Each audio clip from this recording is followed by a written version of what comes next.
ಸರ್ಕಾರದ ರಿಪ್ರೆಸೆಂಟೇಟಿವ್, ಜನದ ರಿಪ್ರೆಸೆಂಟೇಟಿವ್, ಜನರ ಸೇವಕ, IAS ಪಾಸ್ ಅಂತ ನಮ್ಮ DC ಅವರು ತಾವು ಸ್ವತಃ ಯಾಕಿದ್ರು ಸೋಮೋಟವಾಗಿ ಅಂತ ಎಷ್ಟು ಭೂಮಿಗಳು ಹೋಗಿದಾವೆ. ಪ್ರತಿಯೊಂದು ತಾಲೂಕಿನ ಯಾಕೆ ಎನ್ಕ್ವೈರಿ ಮಾಡಿಸ್ತಾ ಇಲ್ಲ? ಮಾಡಿಸ್ಬೇಕಂತ ಅವ್ರ ಧರ್ಮ ಕರ್ಮ ಅಂದರೆ ಯಾರ್ದೋ ಭೂಮಿನ ಯಾರಿಗೂ ಕೊಟ್ಟು ಬಿಡೋದ? ಒಂದು ಯಾವುದೋ ಉದ್ದೇಶಕ್ಕಂತ ಇರ್ಬೋದು, ಏನೋ ಹಿರೇನಂದಿಯೊಳಗೆ ಶುಗರ್ ಫ್ಯಾಕ್ಟ್ರಿ ಕೊಟ್ಟಿರ್ಬೋದು, ಮಾಡಿರ್ಬೋದು. ಆದರೆ ಒಂದು ಲೀಗಲೈಸಿಟಿ ಬೇಕಲ್ಲ, ಅದಕ್ಕೆ ಏನದ? ಅದ್ರ ಅಟ್ಲೀಸ್ಟ್ ಈಗ ಅದು ಕೊಟ್ಟಿದ್ದ ಲೀಗಲೈಸ್ ಕರೆಕ್ಟ್ ಅದನ? ಅದ್ರಲ್ಲಿ ಸಾಲನೂ ಕೊಟ್ಟಿದ್ದಾರೆ ನಮ್ಮ DCC ಬ್ಯಾಂಕ್ದವರು. ನಿಜವಾಗಿಯೂ ಅದು ಆ ಭೂಮಿ ಅದು ಖರೀದಿ ಆಗಿದೆನಾ ಅಥವಾ ಏನೇ ಆಗಿದೆನಾ ಇವ್ರು ಪ್ರಶ್ನೆ ಮಾಡ್ತಾ ಇದ್ದಾರೆ. ಬಾಪುಗೌಡರು ಕೇಳೋರು ಭಾಳ ಸತ್ಯದ, ಅರ್ಥಪೂರ್ಣದ. ಹೌದು, ಎಲ್ಲರಿಗೂ ಉದ್ಯೋಗ ಬೇಕಾಗಿದೆ, ಇಂಡಸ್ಟ್ರಿ ಮಾಡಲಿ, ಬೆಳೆಸಲಿ, ಏನು ತಕರಾರಿಲ್ಲ.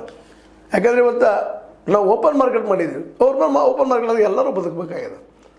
ಅವರು ಒಳ್ಳೇದಾಗಲಿ ಅವ್ರಿಗೆ, ಇಲ್ಲಿ ಅವ್ರನ್ನ ಕೆಳಕ್ಕೆ ಮಾಡಬೇಕಂತಿಲ್ಲ. ಆದರೆ ಅದನ್ನು ಮಾಡಿದಕ್ಕೆ ಆಧಾರಗಳೇನು?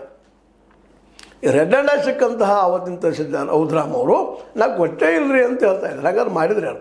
ತಾನೇ ಆಯ್ತು, ಅದು ಸರ್ಟಿಫಿಕೇಟ್ಸ್ ತಾನೇ ಉಟ್ಕೊಂಡ್ರು. ನಾಳೆ ಅವ್ರು ಸರ್ಟಿಫಿಕೇಟ್ಸ್ ಮುಂದೆ ಹಿಡ್ಕೊಂಡು ಕಣ್ಣು ಮುಂದೆ ಹಿಡಿದು ಕೇಳ್ತಾ ಇದ್ದಾರೆ.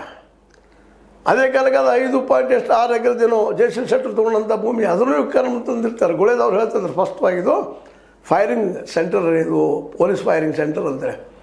ಅದು ಯಾರಿಗೂ ಹೋಗ್ತದೆ, ಕರ್ನಾಟಕ ಸರ್ಕಾರ ಆಗ್ತದೆ. ಆ ನಂತರ ಅದು ಯಾರಿಗೂ ಮಾರ್ತಾರೆ, ಯಾರೋ ತೊಗೊಳ್ತಾರೆ. ಇದೇನು ಇದು? ಇದಂಥ ರಾಜ್ಯ ಪರಿವರ್ತನೆ ಹೆಂಗಾಯಿತು? ಪರಿವರ್ತನೆ ಆಗಿ ಕೊಡೋದಿಲ್ಲ ಅಂತ ಅವ್ರು ಅಂತಾರೆ, ಇಲ್ಲ ಆಗೈತೆ ಅಂತ ಇವ್ರು ಹೇಳ್ತಾರೆ. ಒಂದಕ್ಕೊಂದು ಸಂಬಂಧ ಇಲ್ಲ. ಇಂಥ ಭೂಮಿಗಳನ್ನ ಯಾರೋ